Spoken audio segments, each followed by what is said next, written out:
పడుకునే ముందు జ్యూస్ అవి ఇవి తాగుతూ ఉంటారు కదా! దానివల్ల ఏమైనా ప్రాబ్లమ్ ఫేస్ చేసే అవకాశం ఉందా?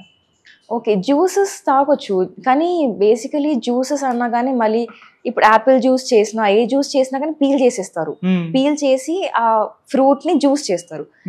అండ్ స్మూతీస్ ఇవన్నీ కూడా స్ట్రెయిన్ చేస్తారు గదా! దాంట్లో ఫైబర్ కంటెంట్ ఏమి ఉండదు. Okay. It will again lead to calorie buildup. మీరు ఫ్రూట్స్ ఏవి తీసుకున్నా ఫ్రెష్ కట్ ఫ్రూట్స్ తీసుకుంటే ఇట్స్ హెల్తీ. ఓకే. అంటే జ్యూస్ బదులు ఫ్రెష్ ఫ్రూట్స్ తినాలి, cut fruits. Okay. Yeah! And even oranges ఇవన్నీ జ్యూస్ చేసినా కానీ పల్ప్ ఒక్కటే జ్యూస్ చేసి మళ్ళీ స్ట్రెయిన్ చేసుకొని తాగుతారు. So there is no scope for fiber again. Okay. కొంతమంది టీ తాగుతూ ఉంటారు కదా! పడుకునే ముందు. యాహ్! సో దాన్ని మీరు ప్రిఫర్ చేస్తారా? టీ, కాఫీ ఏం చేస్తాయంటే నర్వస్ సిస్టమ్‌ని స్టిమ్యులేట్ చేస్తాయి. సో ఇట్లాంటివి పడుకునే ముందు తాగడం వల్ల నిద్ర రాకపోవడం ఇవన్నీ అవుతుంటాయి. ఇన్సోమ్నియా డెవలప్ అవుతది.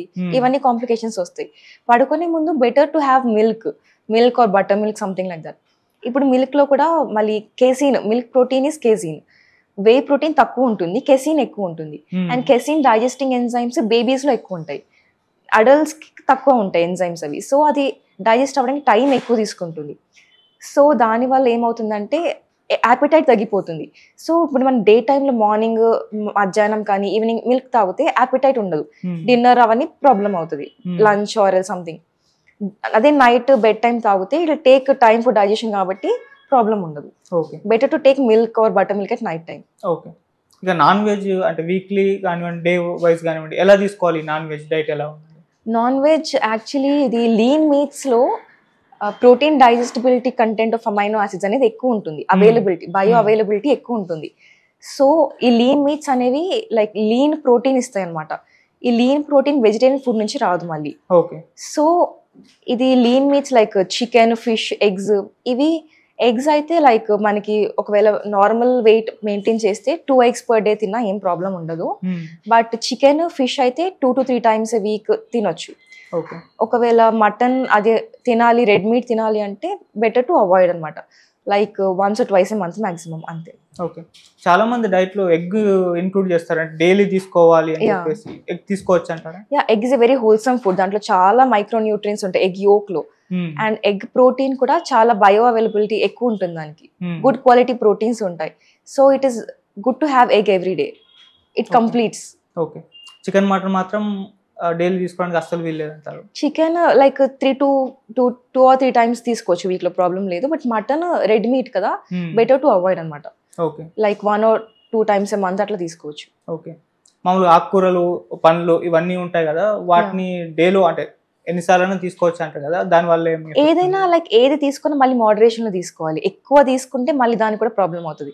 జస్ట్ లైక్ వాటర్, ఏదైనా టాక్సిసిటీ అవుతుంది ఎక్కువ తీసుకుంటే. ఏదైనా మోడరేషన్ లోనే తీసుకోవాలి. ఓకే. సో కొంతమంది బరువు పెరగాలని చెప్పేసి ఇది నాన్ వెజ్ ని ఎక్కువగా ప్రిఫర్ చేస్తూ ఉంటారు, తింటే బాగా వస్తుంది. నిజంగా నాన్ వెజ్ తింటే బరువు పెరుగుతారు? ఇప్పుడు మీరు ఏ ఫుడ్ తిన్నా కానీ నెగటివ్ బ్యాలెన్స్ లో కాకుండా పాజిటివ్ బ్యాలెన్స్ లో తింటే, అంటే మనం స్పెండ్ చేసే ఎనర్జీ కంటే మనం తీసుకునే క్యాలరీస్ ఎక్కువ ఉంటే అప్పుడు ఆటోమేటిక్ గా వెయిట్ గెయిన్ అవుతారు. Maybe whatever food for that case. Okay. ఇక మనం రైస్ చూస్తూ ఉంటాం, చాలా రైస్లు తేడా ఉంటుంది. వైట్ రైస్ అని, బ్రౌన్ రైస్ అని చెప్పేసి.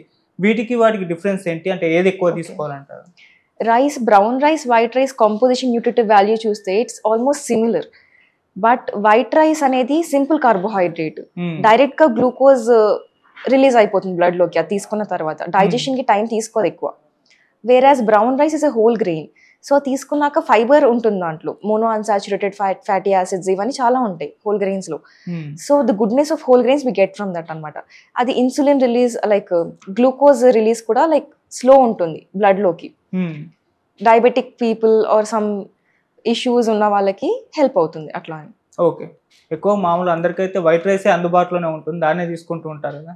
యా, వైట్ రైస్ కూడా తీసుకోవచ్చు. It's not like white rice తీసుకోవద్దు అని ఏమి ఉండదు. బట్ ఏది తీసుకున్నా పోర్షన్ కంట్రోల్ తీసుకోవాలంతే. డైలీ ఒక సీరియల్ ఎక్స్చేంజ్ అనేది మెయింటైన్ చేయాలి.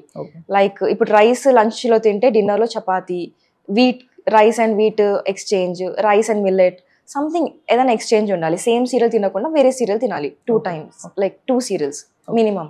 మామూలుగా అయితే మిడిల్ క్లాస్ ఫ్యామిలీలో చూసుకుంటే 3 times కూడా రైస్ ఉంటుంది. రైస్ ని భాగం చేసుకుని తింటూ ఉంటారు. అంటే ఓన్లీ వైట్ రైస్, దానివల్ల ఏమైనా వాళ్ళకి ఎఫెక్ట్? రైస్ అంటే ఇప్పుడు సింపుల్ కార్బోహైడ్రేట్స్ కదా అవి. మనం ఏది తిన్నా ఎట్లా ఉండాలంటే కొంచెం టైం డిఫరెన్స్ ఉండాలి. డైజెస్ట్ అవ్వడానికి టైం తీసుకోవాలన్నమాట అది. సో కొంచెం సీరియల్ ఎక్స్చేంజ్ అనేది మెయింటైన్ చేస్తే బెటర్.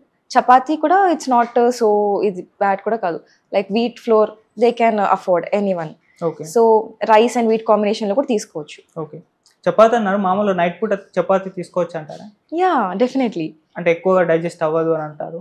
అట్లేం ఉండదు, తీసుకోవచ్చు. చపాతీస్ డైజెస్ట్ అవుతాయి, ఈవెన్ లైక్ జోవార్ చపాతీస్ ఏది తీసుకుని డైజెస్ట్ అవుతుంది, అట్లేం ఉండదు. ఓకే, ఇక మామూలుగా చాలా మంది బయట జంక్ ఫుడ్ తింటూ ఉంటారు కదా, ఎక్కువ జంక్ ఫుడ్ కానివ్వండి తీసుకుంటే దీనివల్ల కలిగే నష్టాలు ఏంటి, అండ్ జంక్ ఫుడ్కి ఆర్గానిక్ ఫుడ్ మధ్య డిఫరెన్స్ ఏంటి అసలు?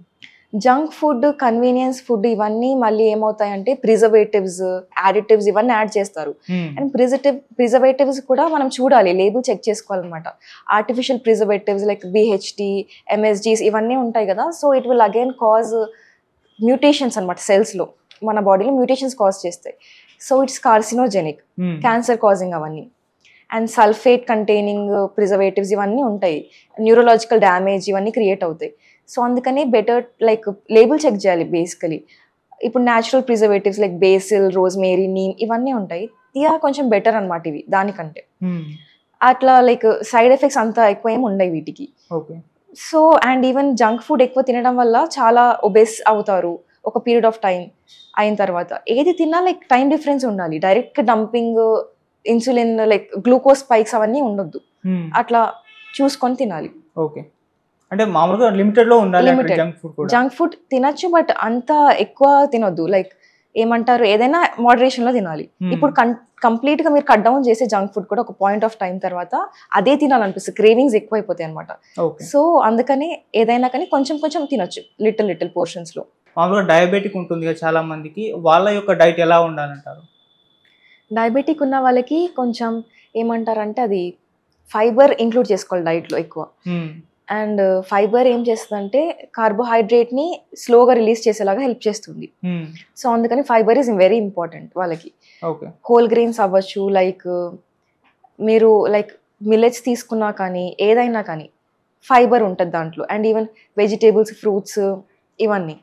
ఫ్రూట్స్ కూడా మళ్ళీ వాళ్ళకి అన్ని ఫ్రూట్స్ తినొద్దు, రెస్ట్రిక్షన్స్ ఉంటాయి కాబట్టి vegetable salad, starting your meal with vegetable salad అట్లాంటివి చేయొచ్చు. ఓకే, కొంతమంది మిల్లెట్స్, రాగి జావా వీటిని ఎక్కువగా తీసుకుంటూ ఉంటారు కదా, వీటి వల్ల ఏమన్నా ప్రభావం పడే అవకాశం ఏమన్నా ఉందా మనపై?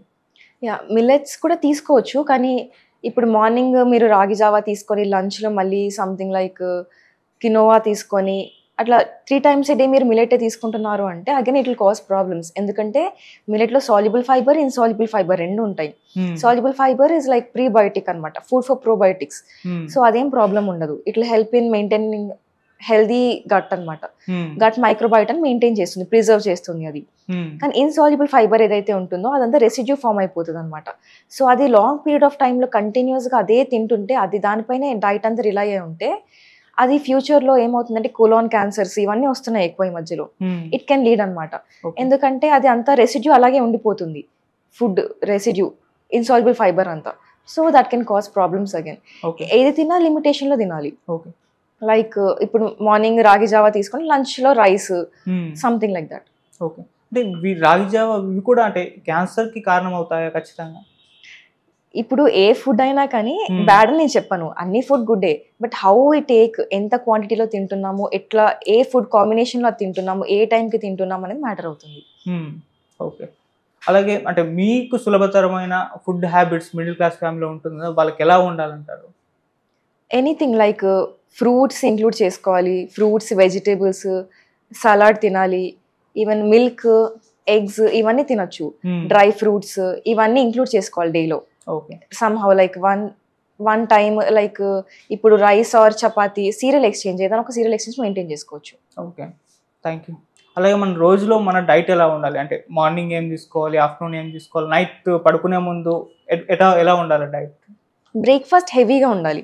It must include all like minimum 3 food groups అయితే ఇంక్లూడ్ చేసి ఉండాలి, like cereals, rice or anything. ఏమైనా సీరియల్ ఒకటి, along with that milk or else curd, dairy product ఒకటి, ఒక fruit, dal, pulses, vegetables, fruits ఇవన్నీ ఇంక్లూడ్ చేసుకొని ఉండాలి. ఓకే. అండ్ లంచ్ కూడా హెవీగా తినొచ్చు. ఈవినింగ్ స్నాక్స్ అలా అయిన తర్వాత డిన్నర్ మాత్రం ఇట్ షుడ్ బి లైట్ అనమాట. ఎందుకంటే నైట్ మెటబాలిజం అనేది లో అయిపోతుంది. సో అప్పుడు ఎక్కువ హెవీ ఫుడ్ తినడం వల్ల వెయిట్ గెయిన్ అయిపోతారు మళ్ళీ. ఓకే. నైట్ పూట కాస్త తక్కువ లైట్ గా తినాలి.